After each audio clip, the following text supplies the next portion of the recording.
We can go ahead and get started. I think we are good to go. Kaylee, are we good? Excellent. Okay. Thank you so much for your patience. I'm glad we're all set here.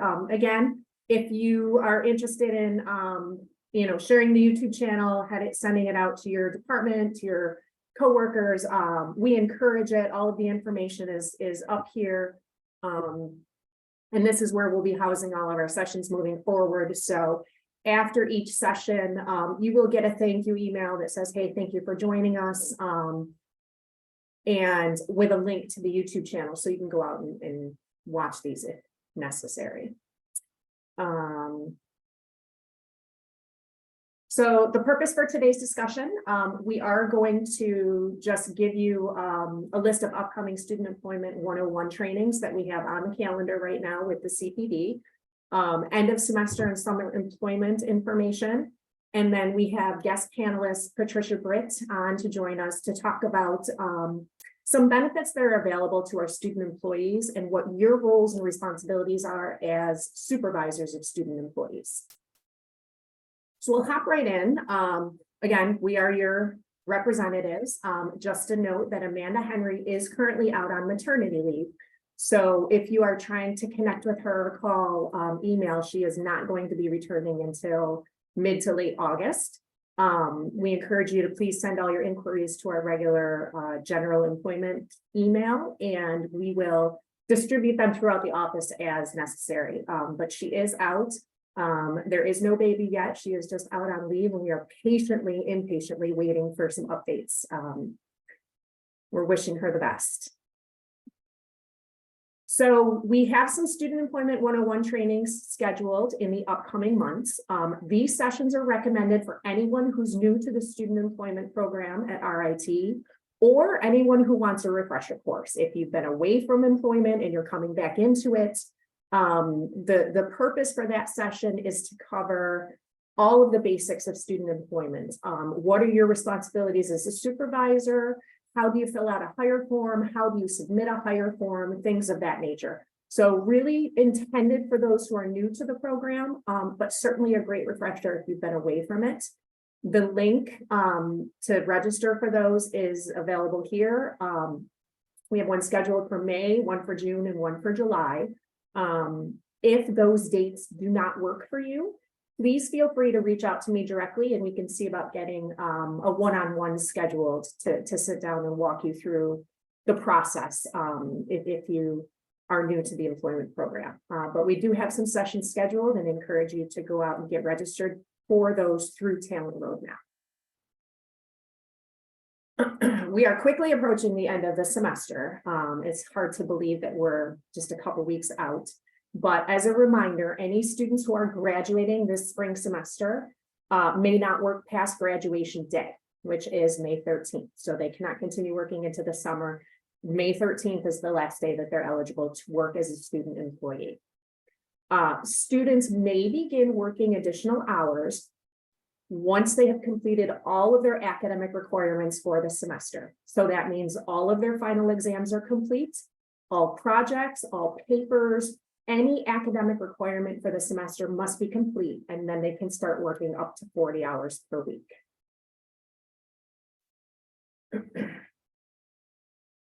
Summer employment. As a reminder, students who are going to work during the summer have to meet specific eligibility requirements. They must have been registered full-time for spring semester, and they must also be registered for at least 3 credits for either summer or fall in order to work the semester. They have to verify their eligibility through our website, which we have the site listed right here. And as soon as the students get registered for summer or fall, they can start their eligibility request. So if you're looking for your students to get verified for fall and they've already registered for fall, we can go ahead and start doing that now. But we can't do anything until they're registered for fall. And as a reminder, our international students, we have quite a few who started working this semester in January and have yet to provide their Social Security number to the registrar. That is a requirement. They have 90 days to get that to the registrar, and after that 90 days, they are terminated from employment. Those who started in January are, if not approaching it, have passed that 90-day mark at this time, and are could potentially be terminated if they don't get that SSN over to the registrar. Also, we are seeing a lot of international students' I-20s expiring soon. We do know that some students have extended it, whether they're staying through the summer or add an additional year on.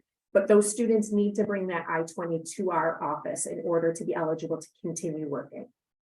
Many students have updated it. They just don't realize that they need to take that extra step and bring it to us.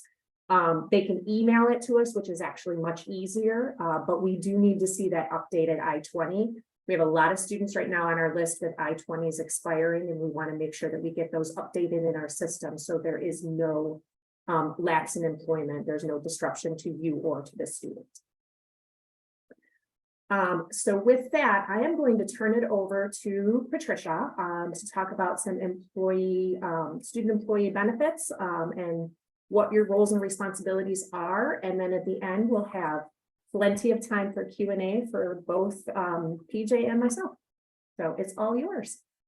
Thanks, Rachel. I appreciate it. Hi, everybody. Thanks for coming today, and thanks for having me. I just want to talk for a few minutes briefly about some benefits that students are eligible for. A lot of folks don't understand that students are eligible for any benefits. So I'm appreciative of this opportunity to come and present some information today. Okay, Rachel, go ahead. Okay, so our agenda today will be first and foremost understanding what student employees are eligible for. Most of what they're eligible for is New York State leaves.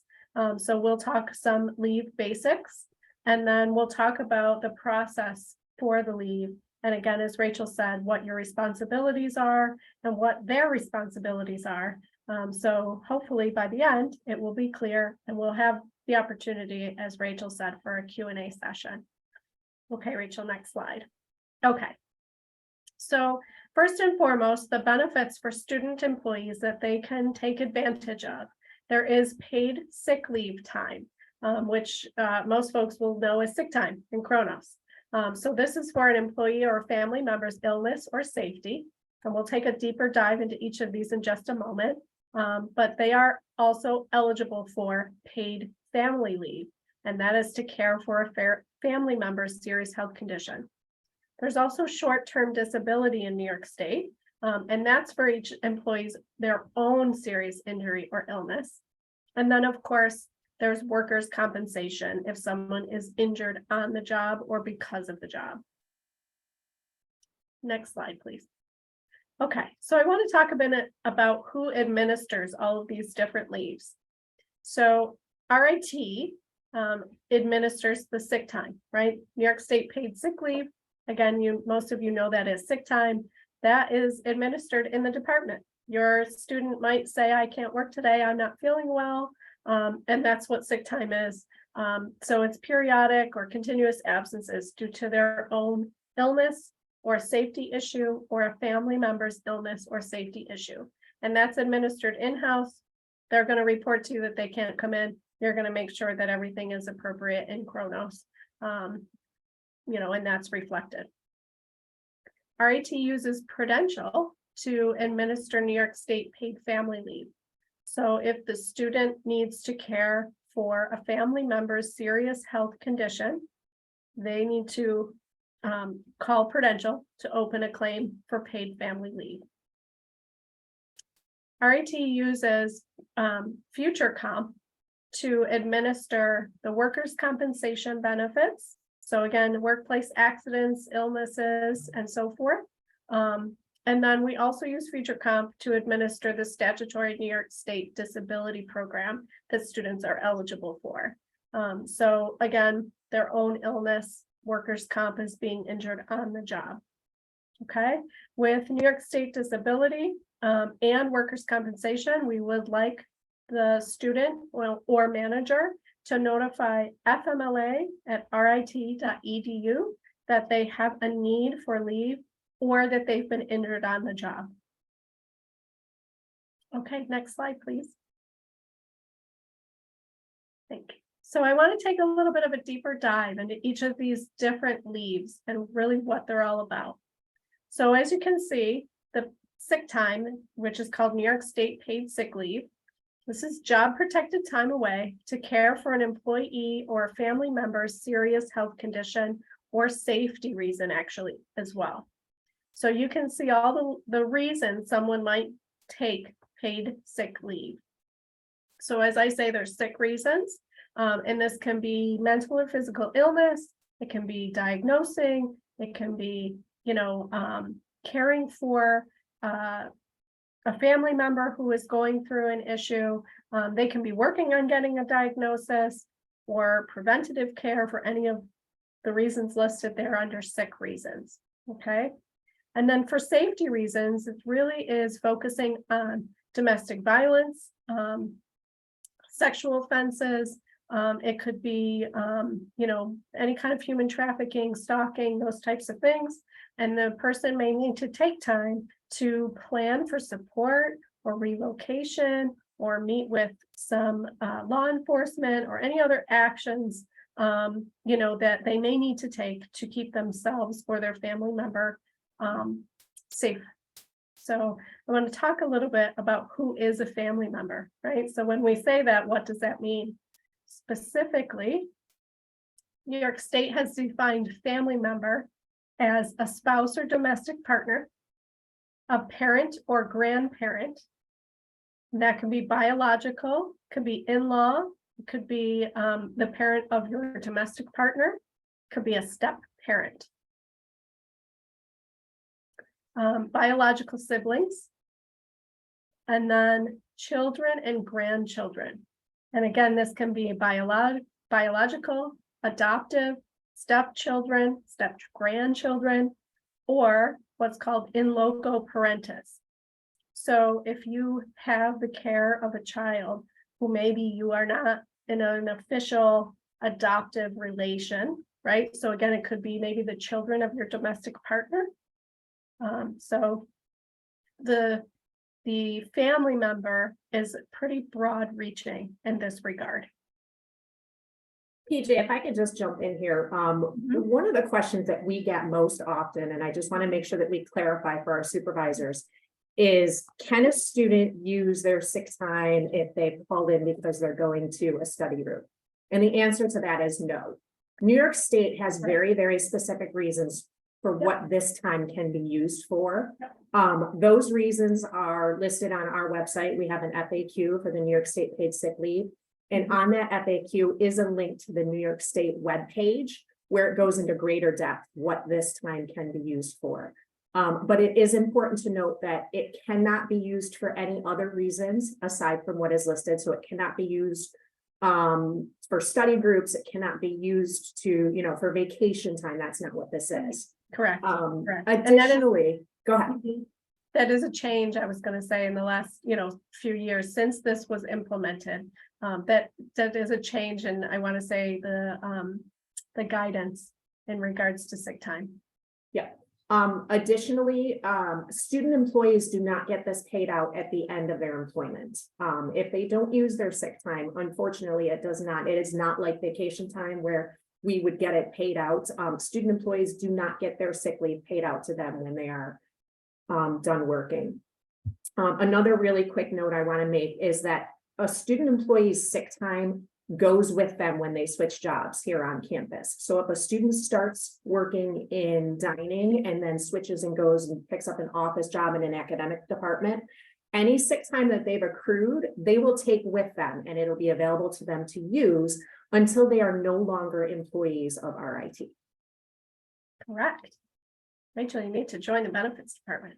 I'm good over here. I like it. I like it. All right. My work's not done here. All right, let's jump to the next slide. All right, so I wanted to just chat very quickly about what everybody's responsibilities are, right? So a lot of what I had in my notes, we've covered just now, but the employees understand that they will accrue an hour of leave for every 30 hours worked, okay? The job protection is in place for up to 56 hours of sick time.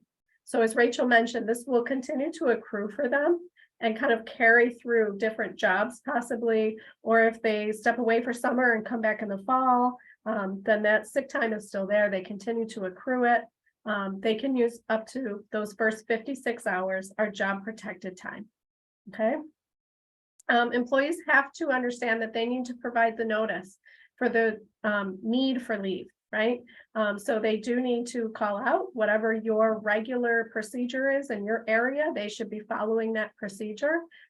It's not okay to just not show up for a few days and then say, oh yeah, I was using sick time, right? So they need to follow the established procedure. And then on the manager side, it's the manager responsibility to make sure those Kronos entries are correct and up to date. And to, of course, as we just said, understand that the paid sick leave does have job protection built in up to those first 56 hours. And then, as Rachel mentioned, it's up to the managers to approve or deny time as necessary. So as she said, if it's a study group, or I can't come in because I have finals and I just, have too much going on, that's not sick time, right? My car broke down, that's not sick time. So New York State has really defined what that paid sick leave is to be used for. So if it's outside of that, then, we need to make sure that we're approving and denying as necessary. Okay, Rachel, go ahead. All right, so I'm going to jump ahead and talk about paid family leave. So New York State paid family leave is job protected time to care for a family member's serious health condition. So this is only to care for other people, not yourself. The eligibility is dependent on the person's work schedule. So for most students, they're probably working 20 hours or less weekly, most of the time, right? So if that's the case, then students would become eligible after 175 days worked, okay? And this time does not have to be consecutive. So again, we will count that semester by semester as it goes on.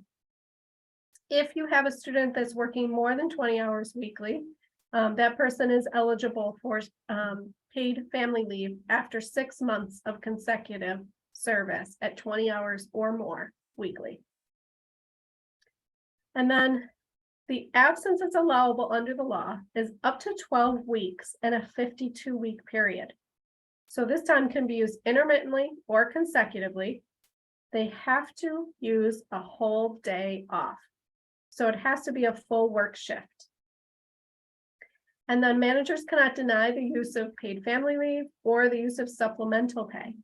So employees could use their paid sick leave, or if there's any case where the students get vacation, they could use that too, to supplement the monetary benefit that I'm going to talk about now. So in New York State, we provide up to 67% of an employee's average weekly wage. So on our end, we will run a report that shows what the person's average weekly wage is. Again, this benefit is administered by Prudential. So we will work with Prudentials to make sure they understand that their average weekly wage, so they get the correct benefit. Prudential will make all payments. And again, as I said, they can use any of their accrued sick or vacation time that they may have to supplement this leave. Okay. So for New York State paid family leave, the employees need to, if they're going to use the leave, they need to call Prudential at the number listed on the screen to open a paid family leave claim.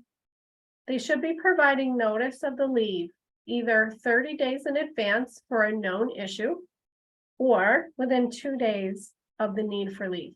So if there's an emergency and something happens to a parent or a grandparent, whatever the case may be, sometimes, people have to kind of just drop and run, and that's okay if there's an emergency, but they do need to open the claim within 2 days of the need for leave. And then it is the employee's responsibility to ensure that the medical certification is completed and all the paid family leave days that they use are requested through Prudential. So they have to update and maintain their claim. Okay, and so on the manager side, you need to know if your employee comes to you and says, hey, I have this going on, you need to at least know enough to say this might be covered. You should either, you can tell them to call human resources, specifically myself. They can reach out to the FMLA mailbox, or they can call Prudential and open a claim. For paid family leave, we're going to request that you leave the time card blank for paid family leave days. But we will also ask that you help us understand. Sometimes eligibility can be challenging to work through. So if you can help us understand that, if we have questions, and then making sure we know what days they are using and not using. So again, with schedules for student employees, I know that can be a challenge because they're not quite as regular as other employee types. So helping us determine what days are being used, what days they're working, what their schedule typically is. We will have those questions for you if someone opens a paid family leave claim. Okay, so now I want to talk a little bit about New York State short-term disability. So really what this is time away for an employee to take to care for their own serious health condition. So students are eligible for New York State statutory disability. At RIT, as long as the disability is approved, we do consider this job protected time. So this is our own internal policy that is providing the job protection for this. So with short-term disability, most employees are eligible for it within the first 4 weeks of work. If the student has come from another position or another job off campus even, where that employer had disability coverage, then they're covered as of day one. If they've never worked before, if this is their first job, or they're coming from an employer that maybe was a small mom and pop and didn't need to have short-term disability coverage, then they'll be covered within the first month of employment. With short-term disability, all of the absences need to be longer than 7 consecutive calendar days. So New York State says that we all have to wait a week, a calendar week, before they will consider providing disability coverage. And then the absence allowable under New York State law is up to 26 weeks in a 52-week period. Disability is different, that it has to be consecutive time only.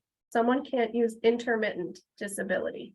It has to be a single continuous block of time where the employees cannot perform any work. So again, the idea behind short-term disability is that the employee is so ill and their health condition is serious enough that their doctor's telling them you cannot work. New York State does have a monetary benefit for this.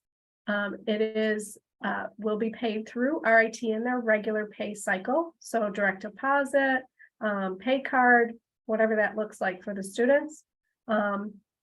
And the monetary benefit is up to 50% of an employee's average weekly wage, with a maximum of $170 a week.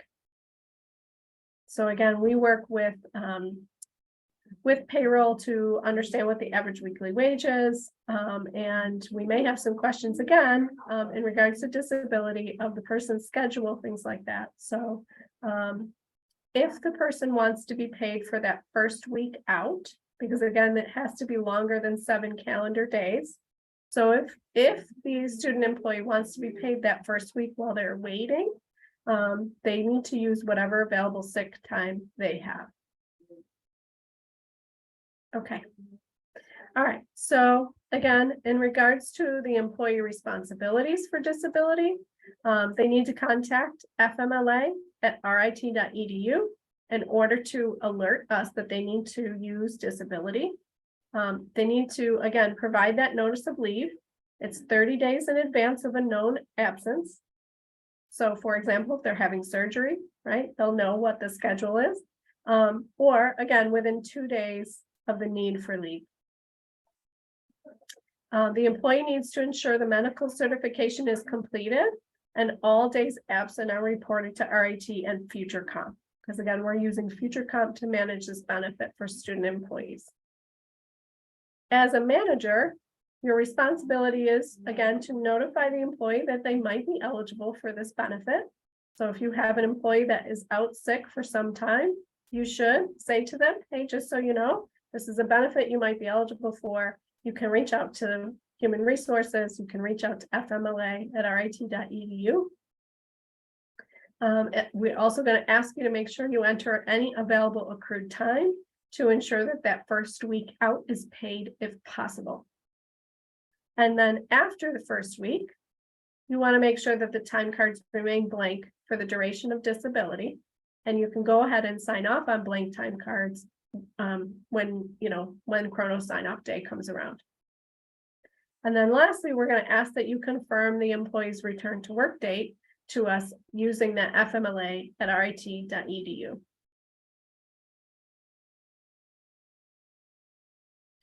Okay, I'm going to dive right into New York State workers' comp.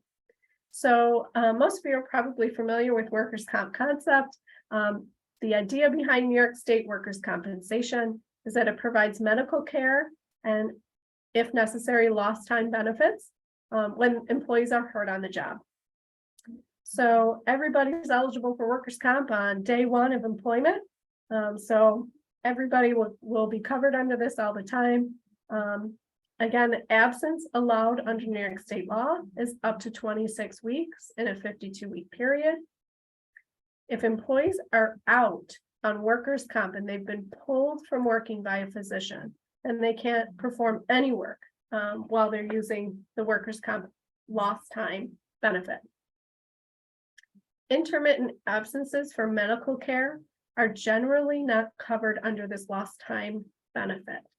So typically what happens is you might, injure your finger or, drop something on your foot maybe, and report that under workers' compensation. You may have a couple of medical visits just to check out what's happening to make sure everything's okay. We don't generally cover those under a lost time benefit. They are usually considered, the employee's own time to cover. Again, if a doctor pulls them from working, if the condition is serious enough that the doctor says you cannot work, then that's where lost time would come in.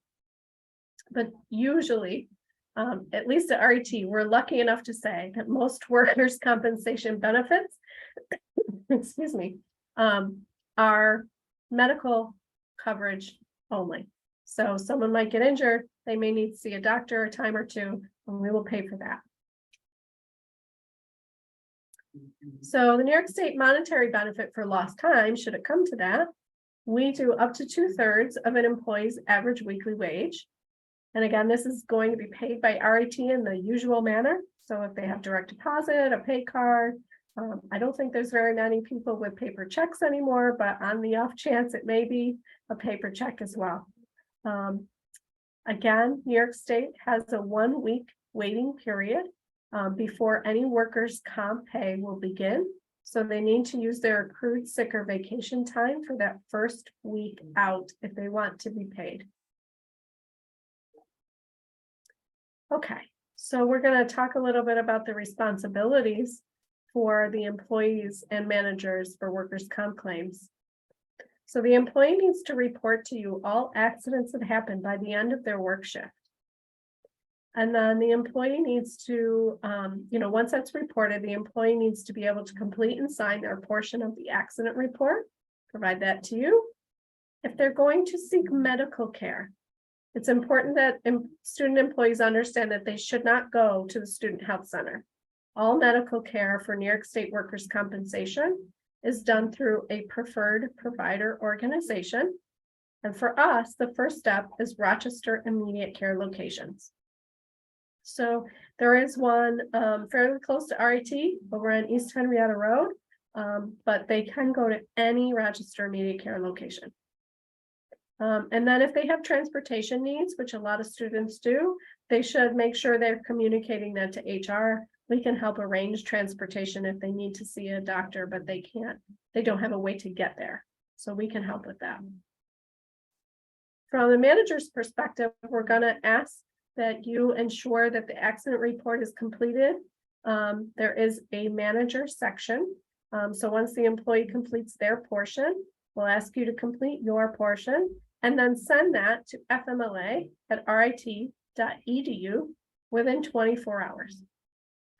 We're going to ask that you make sure to tell your students not to go to the health center, right? Please make sure they understand they should go to Rochester Immediate Care. If the student employee comes back from Rochester Immediate Care and says, I have the following restrictions, we need to make sure that we can accommodate that restricted duty. So if there's restricted duty or an absence and a return to work, we're going to ask that you're communicating to us through that, again, that same email mailbox, fmla@rit.edu.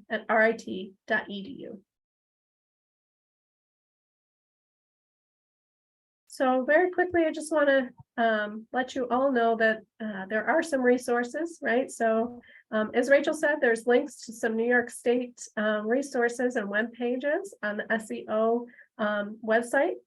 But you can always reach out to me. I'm Patricia. I go by PJ, so please feel free to call me PJ. I am the benefits specialist here, managing all of those benefits that I just talked about.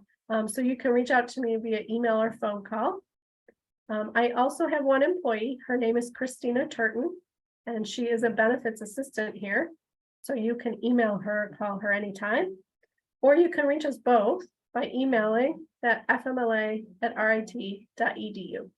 That mailbox is specifically for leave-based questions, concerns, and administration. So if you email that, we will both be looking at that. We check it daily, multiple times. So it's a good way to reach out to both of us. Thank you so much, PJ. That was a lot of information. It is a lot. It is a lot. I know. It is excellent information because our office gets a lot of these questions as well. I bet you do. I think I want to reiterate to our participants today that we don't expect you to retain everything that you heard today.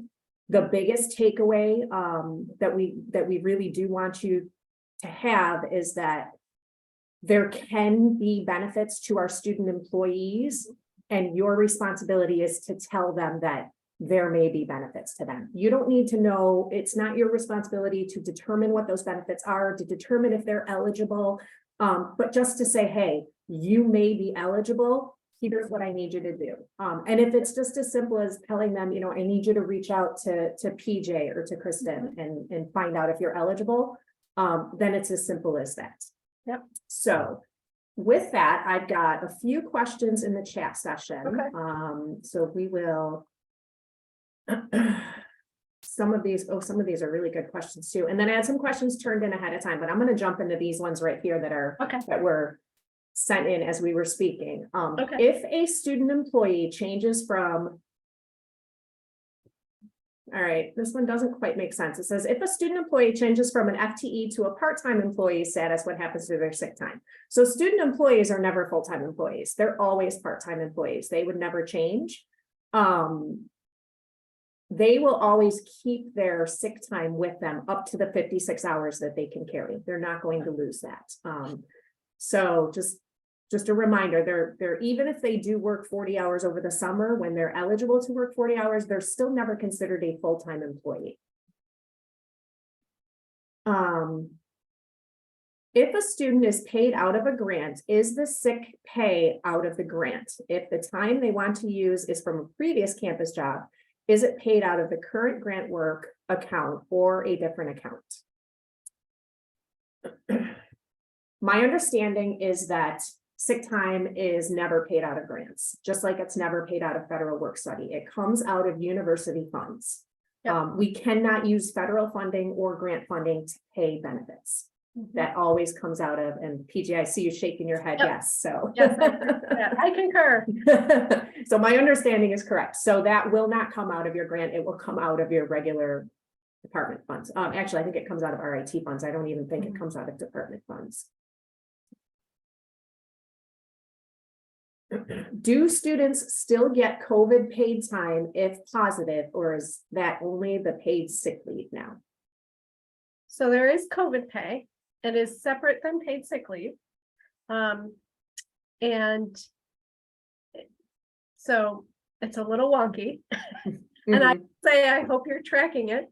So the way it's done now, New York State's last kind of word about COVID pay is that the employees can have up to 3 instances. So the first instant can be, I want to say if they're quarantined, right? Maybe not necessarily isolated, and there's a difference. So isolation is I have symptoms and I'm feeling unwell, right? So I'm isolating myself. Quarantine could be I was exposed, therefore I'm going to stay away from others because I was exposed. And quarantine can be symptomatic or not symptomatic, okay? So New York State says you can have 1 instance for quarantine or isolation, but then if you have a second or third, you have to test positive. Interesting, isn't it? Yes, and that's new. Yep. Okay, So I wasn't aware of that. But yeah, so that's the latest, and they've had that in place for a while. We still have the COVID site active, it's still up at RIT website. There is a chart there that I would point you to that does talk a little bit about what, depending on the scenario, what kind of pay is available, right? So COVID pay is available for folks who, need to use it. Right now, it's first and foremost up to 5 days, right? And then if the person is still ill and can't work and is still presenting with symptoms, they can use up to 5 more business days, right? So it can be up to 2 weeks should the need arise. I'm not sure exactly what your students out there are doing, but if the student is home, they need to isolate, but they do have work they could do and they feel well enough to do it. They could continue to work, clock in and out, regularly, and just work remotely. So I know with students that can be a challenge and that's not typical, right? But I don't like to make any absolutes because there could be some students out there that could work remotely. And if that's the case, they can continue to work as long as they're feeling well. Great. Will the Student Health Center refer a student to Rochester Immediate Care if they do go to Student Health Center? No, they do not. We've asked. They don't. And they will frequently after the fact reach out right to us and say, hey, we never, there's this issue that's kind of I want to say outstanding in their system that they are looking to resolve, right? But they don't, as a general rule of thumb, they will not treat workers' comp, right? But if the student doesn't say this is workers' comp, they may not know, and then they would treat. And honestly, what happens is it creates a lag time in how we manage the claim because we don't have the work assessment that's necessary and all the pieces for workers' comp. So it creates a little bit of a hiccup if they do go to student health.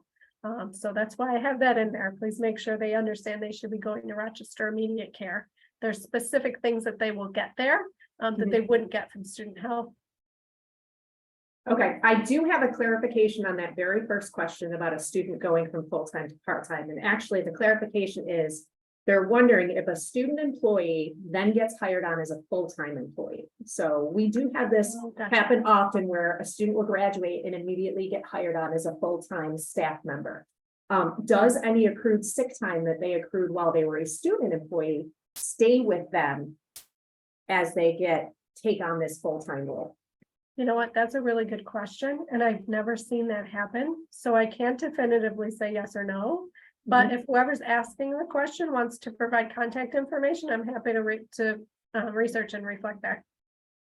Great. And if you can let me know as well, PJ, so that if I do I will see the question again, that would be. It is a very interesting one. I like the stumpers. And it does happen. I've seen many students get hired on after graduation.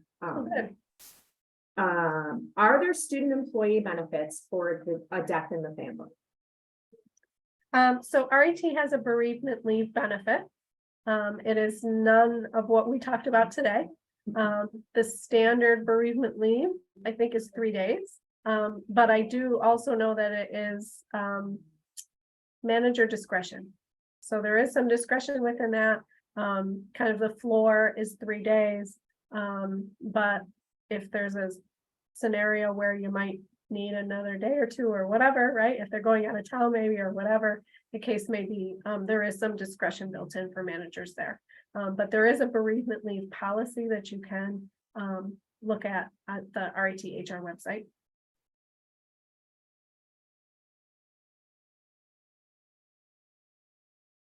Okay, the next couple are for me, so give me a few minutes.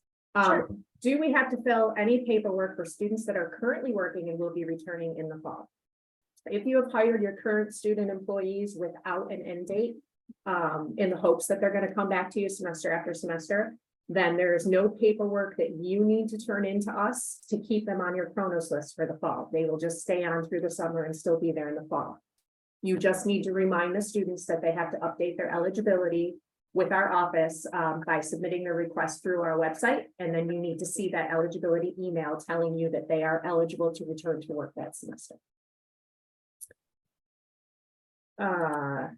If a student is taking summer courses, what is considered full-time? How does that affect how many hours they can work? So full-time is, again, 12 credit hours for undergrads, 9 credit hours for graduate students.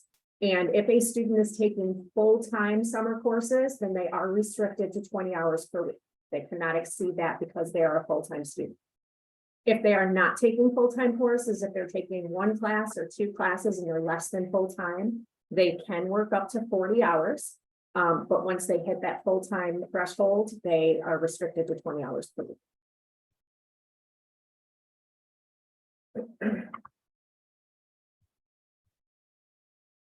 Okay, so this is a co-op question. Do co-ops need an advanced level job description when sending hire work to SEO? And the answer to that is no, they do not.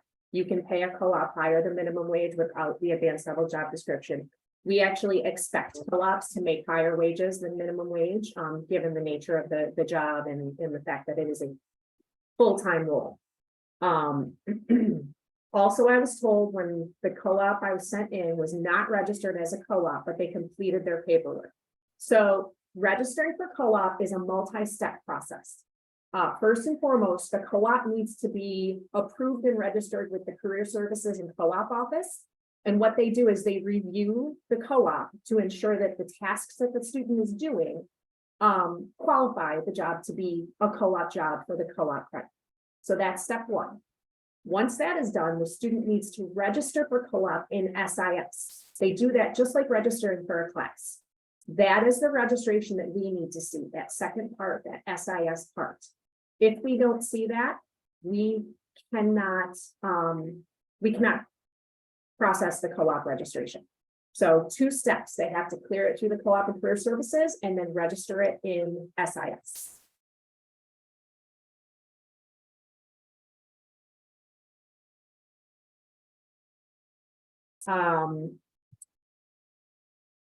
International students can also work 40 hours per week in the summer. Question came in as a follow-up to the previous summer question. So yes, international students can.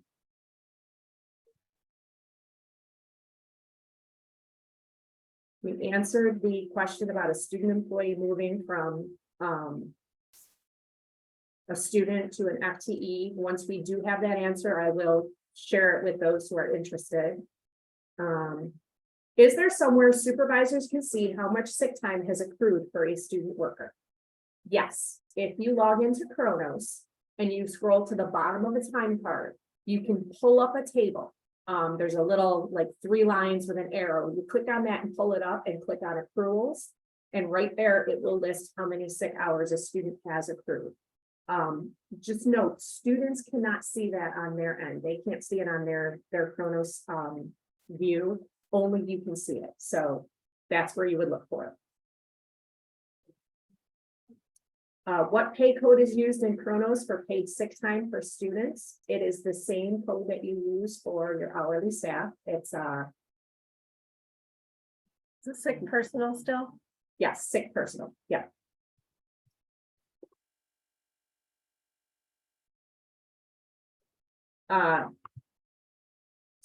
Can students work remotely outside of the US? The answer to that is no. They absolutely cannot work remotely outside of the US. And if you haven't had a chance, our remote work policy is posted on our website. There are restrictions to working remotely, which will be going into effect at the end of this semester. The policy was shared in January.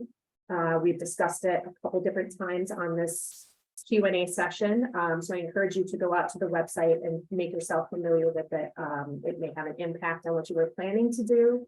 But I will reiterate that the policy was a very long discussion, 18 plus months between multiple teams on campus, including the Office of Legal Affairs, Compliance and Ethics, some HR folks, a legal team from off campus, to determine what the risk is to RIT to allow students to continue working remotely.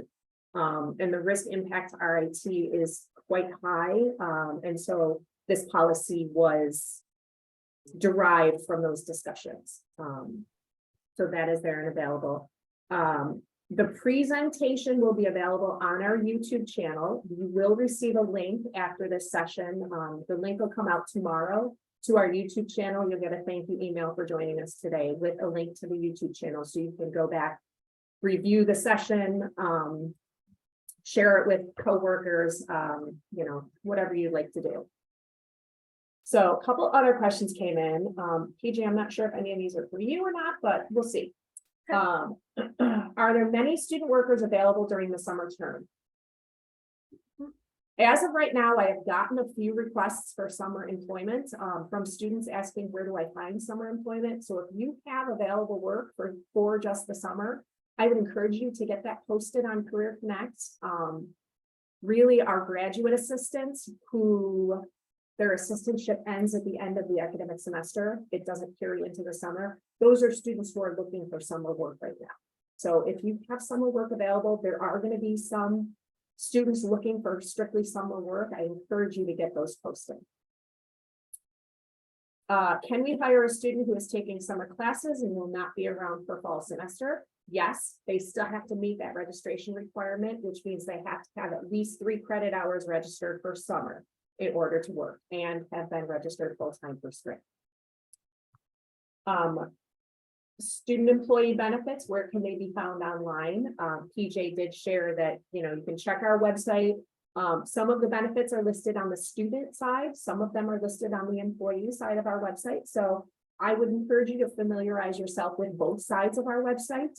Specifically, if a student comes to you and asks a question, you can easily refer them to our website and say, hey, go here, this is where you're going to find that answer. Will students who were hired in the spring with a term date of 5/18/23 be automatically terminated, or do I need to send paperwork? If you sent the hire form with that termination date on it, the students will fall out of your Chronos after that date. They will not fall out on that date. We have to wait for the payroll process to complete running for that pay period. Generally, Tuesday or Wednesday after that end date, they will fall off your Chronos list. But yes, if you sent them with that end date, they will fall off. And those are, oh, we have another one that came in the Q&A.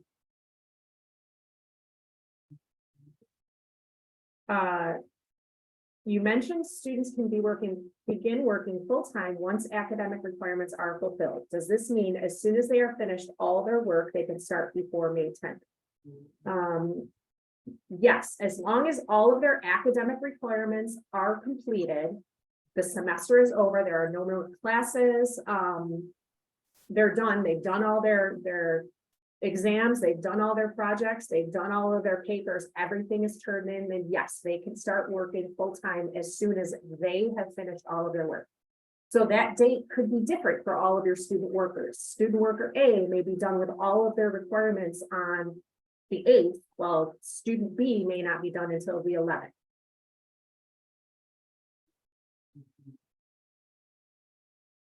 Your website shows stats for regular student workers, 12,227. Is that just for this academic year?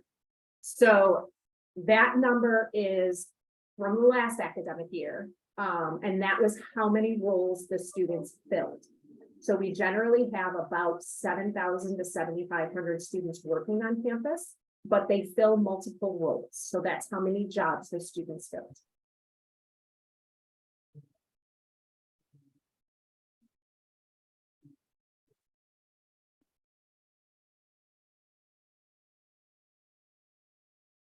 All right, we've got about 3 minutes left. I do want to note while we're getting ready to wrap up, our next session will be held on May 10th. We have invited Evan Thompson from the Office of Legal Affairs to join us. He is going to provide a condensed version of the class that he offers through the CPD, the employment law class, and really gear it towards student employees and what you need to know as supervisors. So the invite for that will go out about 2 weeks ahead of time, but you can go ahead and mark your calendars now for May 10th if you're interested in attending that. Evan is a great partner to our office and has a lot of really great information and is very easy to connect with and talk to. So PJ, is there anything that you'd like to share as we wrap up? Well, I just want to say thank you very much. Super grateful to be here for the opportunity. And just please don't hesitate to reach out. If you have a student that's coming to you with any issues in any way regarding, not feeling well or family members, issues, things like that, definitely let them know that they might be eligible. And don't feel uncomfortable about reaching out. Please feel free to come and ask. I'd rather have questions asked so that we know if there's a way for us to support them than to have the student feel like, well, there's just nothing I can do. I really have no recourse. A lot of students are not aware that they're eligible for benefits, and a lot of managers aren't aware either. So just as long as you're aware that there might be a way for us to support, and then I would just simply ask for your assistance, right? So a lot of students struggle finishing the paperwork that's necessary. It's the insurance game, I would say, is challenging to everybody. But if you are, a younger person that's maybe never done it before, frequently they are folks who need additional assistance. So we'll, be there to support in whatever way we can. We'll ask you whatever questions we need to ask, but please don't feel uncomfortable in any way about reaching out to ask. I'd rather have the conversation and know than to have you guys wondering if this is something that maybe could have happened or could have helped. We get questions all day long. It's what we do. So please feel free to reach out. Awesome. Thanks, PJ, for joining us today. I appreciate Thanks the so much. partnership and all of the great information. And again, if anybody has any questions, feel free to reach out directly to PJ. You can reach out to our office. If we can't help, we will certainly refer you to PJ. But with that, we'll say thank you and have a wonderful afternoon.